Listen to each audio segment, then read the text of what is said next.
Well, I'm sitting out here on my deck and I'm just going to say a few words as I conclude this video. I'm going to edit this together. I have no film person to shoot this, no one to edit it, so I have to take care of all these people, plus do the filming, try to figure out how to get the money together. We really don't do any fundraising per se, if you want to call it that. Sometimes we get in need and we tell a few people that are family related to help cover the basic expenses that have already been incurred. But we've had, I don't know, 18, 20 plus people. Now, it's not that our purpose is to house them indefinitely. The purpose is, or the effort is to help them find housing, help them fill out the applications, help them and assist them in their. Some people get so sick. Some of the people here were so ill, they had given up. They were on the side of the road. The sheriff picked up one guy and brought him here and said, I have someone here. There's no place, someone for you. There's no place for him to go. Some of these people have criminal past to where people, and maybe it's 35, 40-year-old criminal past. Some of it was even a plea bargain type of an arrangement where they didn't do it, but they were young and they didn't understand, and so they pleaded guilty to not go to jail. And it's affected them and followed them. They're hopeless. Now, as a Seventh Day Adventist, we believe that what we do for the least of these people in this world, we're doing for Jesus, and what we don't do for these people, we're not doing for Jesus. And for me, when I saw the arguing of theological differences and beliefs within my own family and church and community, I really just didn't want to preach with my words. I wanted to do it with my actions. And it's not that I'm perfect, not that I'm like this good person. It's just that, and I don't want to be necessarily seen. I'm just trying to share this to show a few people how busy I am. And if I don't get back to you, please bear with me. I haven't had a chance to brush my teeth in about a month or two, and I'm embarrassed to say that. I can't even remember when I took a shower last. And here I'm bathing all these people, showering and helping them. Um, I'm exhausted. We were under budget this month, didn't have enough to pay the overhead and the bills. And the bread, Tin Roof Bakery didn't provide bread this last week. They had 2 loaves, which wouldn't have paid for gas to go down there. So winter's coming on. I'm headed overseas. I've got the orphanage project to go and tend to. And God is opening up doors for these homeless ministries that we're running all around the world now. Our goal is to have 1,000 of them. These are homes or small institutions that teach health and minister to the needy, the poorest of the poor. There's a beautiful book called The Desire of Ages. It's about the life of Christ, the best book ever written on the life of Christ. Look it up. It's in the Library of Congress and it's on display, and it's noted as the best book of the life of Christ ever written. And there's a chapter that's called To the Least of These My Brethren. And that chapter really depicts, and it brings out Matthew 25 and how when Jesus comes, there's two classes, got it? Those that are lost, those that are saved. And it says that the eternal destiny of each hinged on what they did for Jesus and the person of the poor and suffering. When you look at all the stories in the Bible about the rich young ruler, for example, he came to Jesus, I keep all these laws, surely I'm going to be saved. What must I do to guarantee that I'm going to be in heaven? And Jesus said, go and sell all you have and give to the poor. And our family was tested on that. We had an estate worth a lot of money, and we gave it away. And, whether it was a mistake or not, I'm not sure at this point, but I do know that I was able to, in my heart, let go of those things because I believed it was a test for me. And now we're just praying and moving forward in faith and believing that God will continue to provide as we do this. As I started studying and trying to figure out how I was going to do this, a beautiful book called Ministry of Healing really ministered to my own needs and gave me an understanding of how to work with these people. There's a chapter called Working with the Intemperate. There's a chapter called Working with the Poor. These are beautiful chapters that bring out a methodology, a method of working with these people to not speak a word of censure, but to speak words of hope and to give them encouragement and to lift them out of their despair, because most likely the poor soul curses himself. He curses himself. His own conscience has gotten to a place where he has no self-worth or no personal value in his heart and in his mind, and he needs to get that and gain that back. So if anyone believes in this, and there's a lady who said she would help build a website for Rock House Haven of Rest here in the Butte County Upper Paradise area, and we're looking for people that would be interested in helping.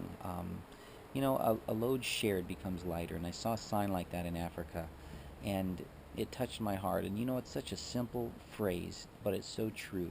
And it's not that we're out trying to bang on doors and get help and solicit money. We just would like to encourage you, each one of you, to share in this belief that Christianity, that being a good person is not about knowing the Bible really well, about knowing the theology, but it's what you do for Jesus Christ. Jesus, our Savior, in the person of the poor and suffering, the person of the least of these. When people talk to me about the needy or the homeless or the drug addicts, and many Christians do this with me all the time, condemning me so far, so much. When they get done talking, I think, they just said all this bad stuff about these people. So that means these people are really low. They're really down on the scale of humanity and human existence. And I start thinking, they must be the least of all the people. Then they must be the least of these. And that's what Jesus is saying is, go and love and help the least of these. Yes, the smokers, the drinkers, the drug addicts, the people that use you and abuse you. See, Jesus was crucified because he taught something that was so anti, at the time, the Jewish religion, and the leaders were so against it. And it shocked the people because Jesus said, love your enemies. He said, do good to those that hate you. And it really helps, and it builds something valuable in your own heart that is incredible and worth more than gold. It was once said, and I heard this, that the most valuable treasure ever discovered can't be seen with the eyes, it can't be touched with the hands, it can't be bought with any price. It can only be felt in the heart. That really means that felt in the mind, felt in the frontal lobe. It's a meaningful thing. Have you ever fallen in love? Had your heart broken? Have you ever had a child who was killed? A wife? A special person in your life? You know what that feeling is like? Could money buy or fix that problem? Nothing. It can't even be seen with the eye or touched with the hand. It's something in the heart. And we can strengthen that beautiful part of the human existence through treating people with kindness that don't treat us with kindness. Not getting revenge, but letting God deal with the vengeance, because he says, vengeance is mine. When it comes to fear, God clearly says, I don't give you the spirit of fear, but love, joy, and peace, and of a sound mind. And we know that for there's no fear in love, but perfect love casts out all fear. And these are beautiful texts and reminders that if you want to be a missionary, if you want to do this, if you want to go somewhere, don't let all your buts and your fears get in the way. Just do it. And that goes for many of my friends, from Anne Wilhide to a dear sister of mine, to I could name a lot of people. It's beautiful. And I believe Jesus, Yeshua, whatever you want to call him, you know who he is. He knows who he is, and he's there to save you. Not with this cheap grace, but with this costly grace that cost him his life.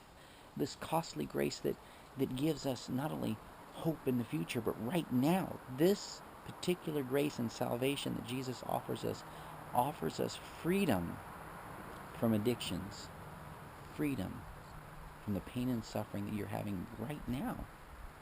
No matter what it is, you can have hope, you can have joy, and you can have happiness. My father died, and you know what? I didn't share one tear. He was precious to me. He was my friend he was an inspiration to me in so many ways, and I could go through the whole story, but he's resting in Jesus' arms. This world is not this incredibly. There's some beautiful things in nature and in traveling and in meeting with people. There's such beautiful inspirations that come to a human being that are meaningful, but there's so much pain and suffering in this world, and death is not the end. So I'm looking forward to seeing my dad again, and I'm happy, I'm content, and that has only come with the trials that I've gone through my life and growing spiritually. So thank you for watching this long YouTube. You know, I spent no time at all editing this together, so go to kolapahouse.com, www.kolapahouse.com, and share your comments about this video and what you think. Thank you. God bless.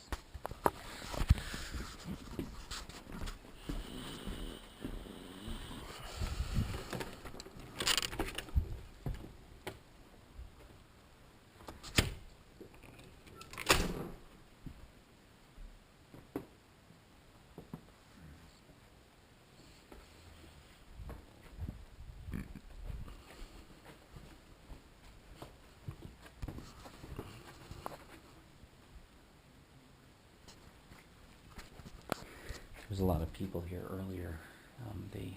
They're all out looking for work, and I encourage people not to just hang out here in the day, but to go places, do things.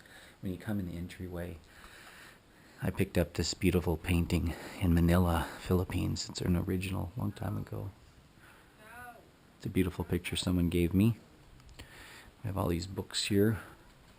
Everything from Escape to God, The Hand That Intervenes, beautiful book, Back to Eden.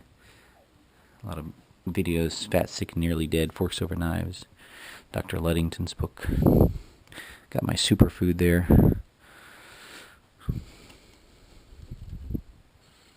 Guest book. Okay, that's it. God bless. Bye-bye. Okay, guys, we're going to start a program now. I need to tell Russell because I was going to miss.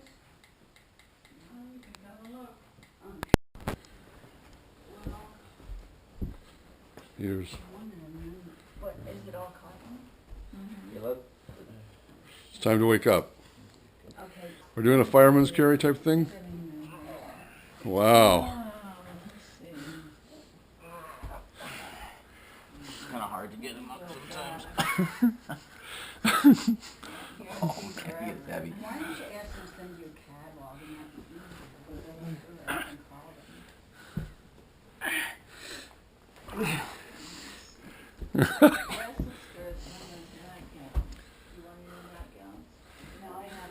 He's going to play the piano now? He's our pianist. The camera guy is not supposed to be talking. They're supposed to be unseen. It's time for worship. Okay, guys, we're gonna start.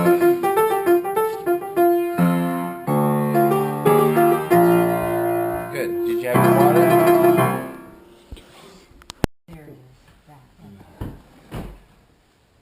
Moo dresses? Is that a Hawaiian? No, that's, well, it is kind of, but it's, okay. What are you doing, Mom? You were trying to get the dress for Marguerite? Yeah. Oh, there, that's, I think that's it. Yeah, that's it. That's a pretty color.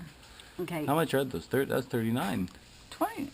Oh, it was 39. Now it's 29. No, wait, is That's it all good. cotton?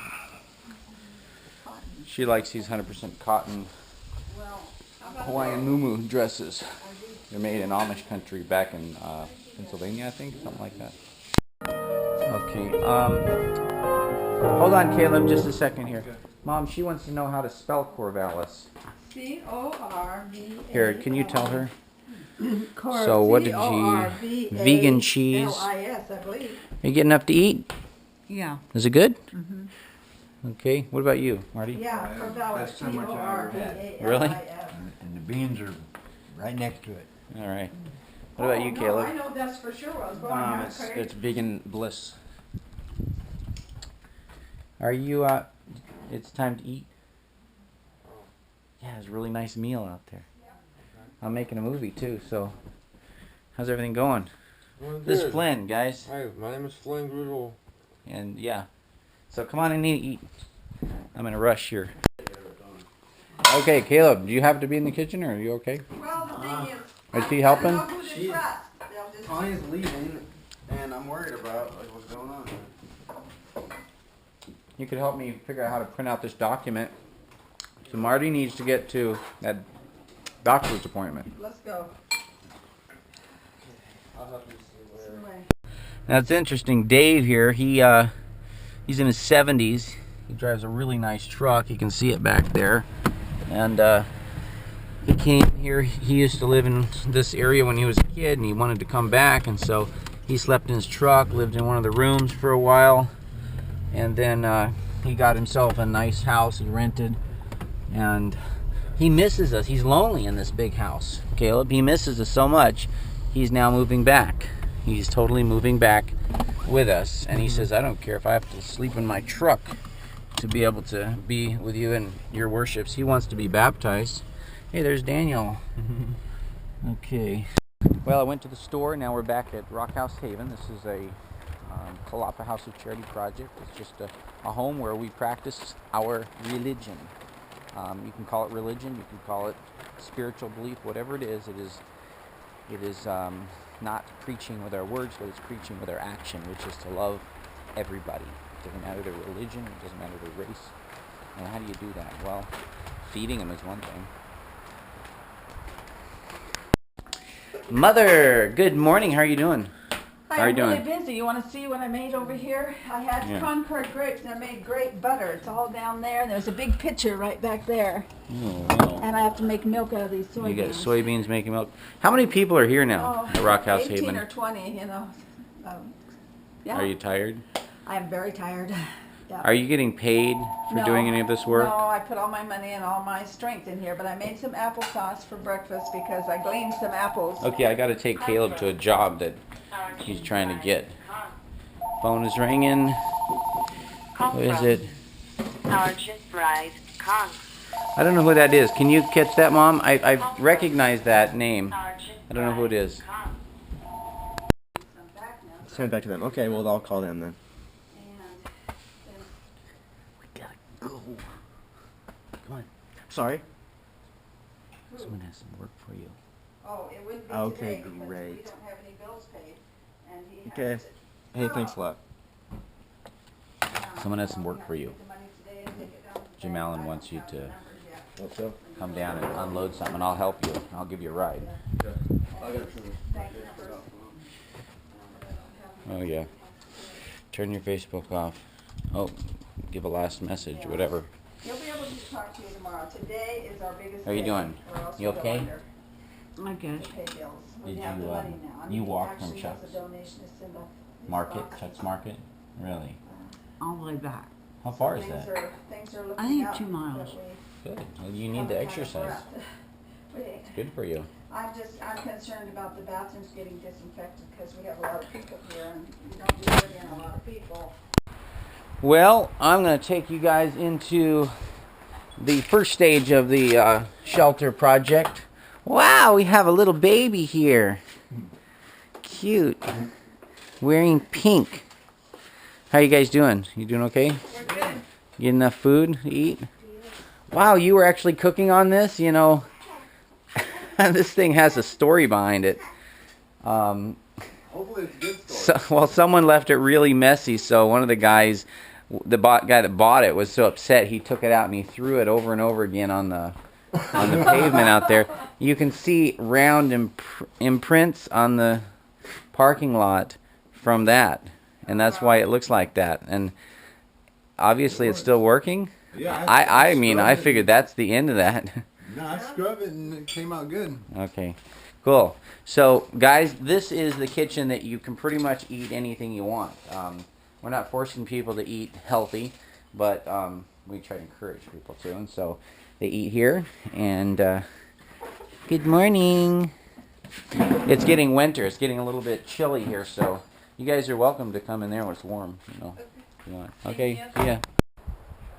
So basically, the Rock House Haven is down in Paradise, but this is our home. Okay, you ready to go? Yeah. Good. Okay, I'm just going to show here. So as people come through our project, our program, I'm just doing a video here. You don't have to listen to me. Hey, go get in the car.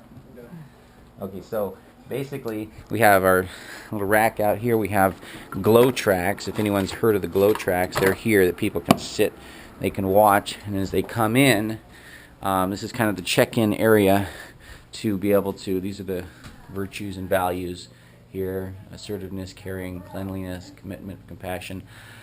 And then we interview them and place them and help them find the housing and the help that they need. So I'm going to take Caleb here to a, I don't know, it's a 30-minute job unloading a truck to help them out. Okay, it's going.